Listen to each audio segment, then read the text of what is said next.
अभूतपूर्व परिस्थितियों का सामना हमने, आपने, सबने, पूरे देश ने किया था।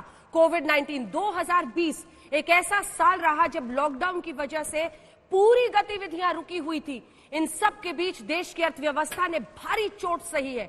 अब यहां से रास्ता क्या बेहतरी का, नौकरियों का, कृषि क्षेत्र में बेहतरी का, ये सब कुछ निकलेगा। इस बड़ी चुनौती के साथ बजट का पिटारा लिए 11 बजे निर्मला सीतारमण क्या रखेंगी देश के सामने, इस पर रहेगी हमारी नजर। नॉन स्टॉप कवरेज आप देख रहे हैं, सभी खास मेहमान हमारे साथ बने हुए हैं। लेकिन नेहा, इस सरकार और सरकार के सामने जो चुनौतियां हैं इस बार, उन सब पर हम चर्चा कर रहे हैं, क्योंकि इस बार पूरे देश की नजर है कि क्या अर्थव्यवस्था पर, क्योंकि देश और राष्ट्रवाद के इर्द गिर्द बड़ी चर्चा होती है, लेकिन असल मसला जब आता है तो जेब पर पहुंचता है और नौकरी पर।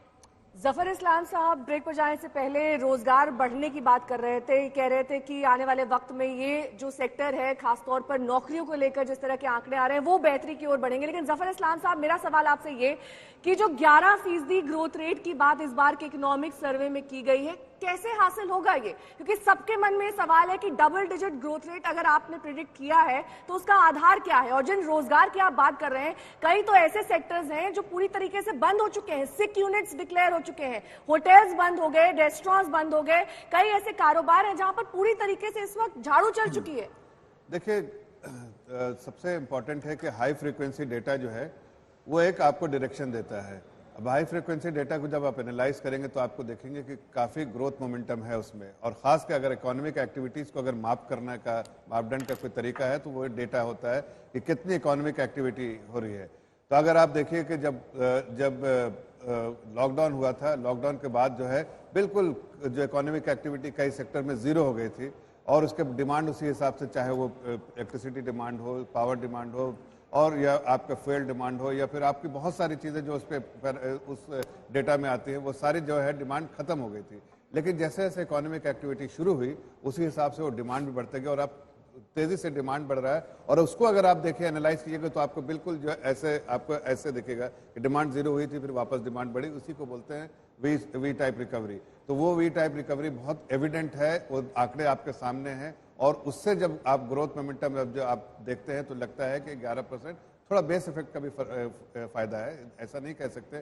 क्योंकि अगर जो कंट्रैक्शन हुआ है, कंट्रैक्शन के बाद जब अगर आप इकोनॉमी ग्रो कर रही है तो थोड़ा बेस इफेक्ट का भी फायदा है, इसलिए 11%। लेकिन आगे के लिए फोरकास्ट जो किया है, जो इकोनॉमिक सर्वे में 7%, 6-7% का फोरकास्ट किया है। लेकिन मैं आपको ये कहना चाहता हूँ कि जिस तरह से सरकार ने इस पूरे महामारी के समय में जो इम्पोर्टेंट पॉलिसी रिफॉर्म्स किया है, उसका जो है फायदा आपको दिख रहा है।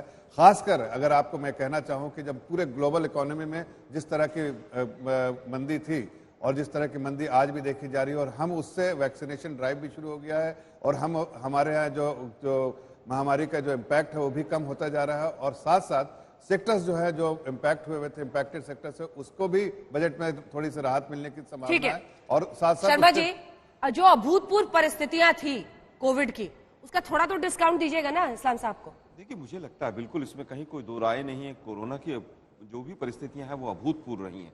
लेकिन शायद जफर भाई को ये नहीं पता कि 2019 और 20 में जब अभूतपूर्व परिस्थितियां नहीं थी तो ग्रोथ रेट पिछले 11 साल का लोएस्ट था, 4% था। अब वो 4 से 11 कैसे होगा? 11 कह दीजिए, 12 कह दीजिए, कौन से पैसे लग रहे हैं, 13 कह दीजिए।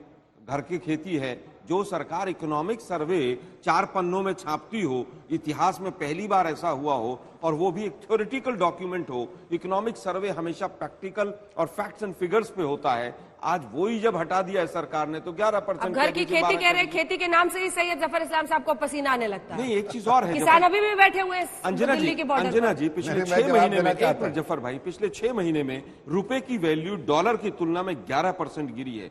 बेरोजगारी हाईएस्ट है, इंडस्ट्रियल ग्रोथ रेट नेगेटिव है, केवल प्राइमरी सेक्टर पॉजिटिव में है, लेकिन उसमें भी माइनिंग डाउन है। जिस तरह से इनइक्वालिटी बढ़ी है, इकोनॉमिक इक्वालिटी, डिस्पैरिटी बढ़ी है, उसको कैसे करेंगे? मुझे एक चीज याद आ रही है आज तक के यहाँ पर देखने से, वैक्सीन शब्द से। मोदी जी ने पहले भाषण में कहा था कि कुछ कड़वी दवाइयां लेनी पड़ेंगी, और फिर वो भैंस वाले मोटे मोटे इंजेक्शन जनता को जो लगाए हैं आप लोगों ने कड़वी दवाई के नाम पर, कि जनता त्राहिमाम कर रही है पूरी तरह से। कौन से इंजेक्शन की बात? देखिए, आप सारे टैक्स देखिए, पहली बार हुआ हिंदुस्तान की हिस्ट्री में कि जीएसटी एग्रीकल्चर इक्विपमेंट्स पे 5% से 18% तक लगा दिए आप लोगों ने। आप बताइए, इनपुट कॉस्ट एग्रीकल्चर की आपने बढ़ा दी। आप बताइए कि किस तरह से, कौन सा सेक्टर ऐसा है जिससे परचेजिंग पावर आपकी बढ़ेगी? टर्शरी सेक्टर फ्लॉप हुआ पड़ा है। इंडस्ट्रियल ग्रोथ रेट जो सेकेंडरी सेक्टर है वो नेगेटिव में चल रहा है। कंपनियां बेच रहे हैं आप।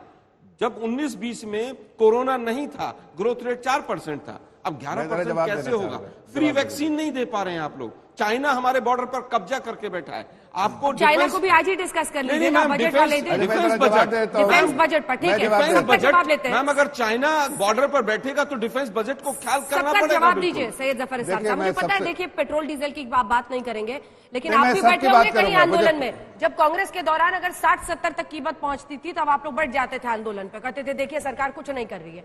लेकिन जो टैक्सेशन है 69% अगर आप पेट्रोल पर और 58% डीजल पर ले रहे हैं, टैक्स पर तो कुछ कमी कर सकते हैं ना। ऑल टाइम हाई है कीमतें, आम आदमी की जेब पर लग रहा है ना। कांग्रेस वाले खाली थोड़ी गाड़ी चलाते हैं। देखिए, मुझे थोड़ा विस्तार से टाइम दीजिए, मैं जवाब दूंगा। पहली बात कि देखिए, सबसे पहले समझना चाहिए जो इस तरह के जो क्राइसिस है, जो महामारी के, जब ग्लोबल फाइनेंशियल क्राइसिस हुआ था 2008 में, उसका जो इम्पैक्ट है उसका 3 टाइम ज्यादा इम्पैक्ट इस बार है जो क्राइसिस का। इससे समझ में आ सकता है कि कितना बड़ा पूरे दुनिया में क्राइसिस है। जब ये कह रहे हैं कि पहले जो जीडीपी ग्रोथ जो है उसमें कंट्रैक्शन हुआ था, तो पूरे वर्ल्ड में कंट्रैक्शन हुआ था। जब ग्लोबल जीडीपी 3.7 से कंट्रैक्शन के बाद 2.9 हुआ, तो जाहिर इंडियन आइसोलेशन में थोड़ी काम करे, इंडियन इकोनॉमी भी कंट्रैक्शन होगा। लेकिन आप जब अभी बात कर रहे हैं कि इकोनॉमिक एक्टिविटीज के बारे में बढ़ेगा कि नहीं बढ़ेगा, पीएमआई का डेटा के बारे में आप जब बोल रहे हैं, पीएमआई का डेटा जब अगर 50% से अबव है तो जाहिर है कि आपका एक्सपेंशनरी मोड में है इकोनॉमी, और उससे दिखता है कि आपको ग्रोथ बिल्कुल साफ दिखता है। साथ साथ मैं कहना चाहता हूं कि देखिए, जो आप सेक्टर्स के बारे में बात करें, अनएम्प्लॉयमेंट के बारे में बात करें, तो इनके ही बार बार ये कोट करते रहते हैं सीएमआई का डेटा। हमने कभी कोट नहीं किया, लेकिन सीएमआई का डेटा ये कोट करते हैं। उसी सीएमआई के डेटा को मैं कोट करना चाहता हूं, आपकी स्क्रीन पे भी दिखा रहे हैं अभी। आप देखिए कि इसमें नवंबर में क्या था, आप दिखाइए दिसंबर में क्या है, और आप दिखाइए जनवरी के जो एक्सपेक्टेड नंबर्स है क्या है। लेकिन मैं आपको बताना चाहता हूं कि जो पॉलिसी मेजर्स लिए हैं, जो सेक्टर्स नहीं खुल पाए थे, वो सेक्टर्स जब टूरिज्म सेक्टर, जहां पर सर्विसेज सेक्टर, जिसमें हमारे जीडीपी में सबसे ज्यादा कंट्रीब्यूशन किसका है, 60% तो सर्विसेज सेक्टर में। जो एक्चुअल ग्रोथ जिसमें होना चाहिए वो मैन्युफैक्चरिंग में, जब पीएलआई स्कीम जो हमने के प्रोटेक्शन इंसेंटिव वाली स्कीम लेकर है, उससे जितना बड़ा फायदा होगा, तो आपको कम से कम 1-2 करोड़ तो व्हाइट कॉलर जॉब और ब्लू कॉलर जॉब हम उसी में क्रिएट कर पाएंगे।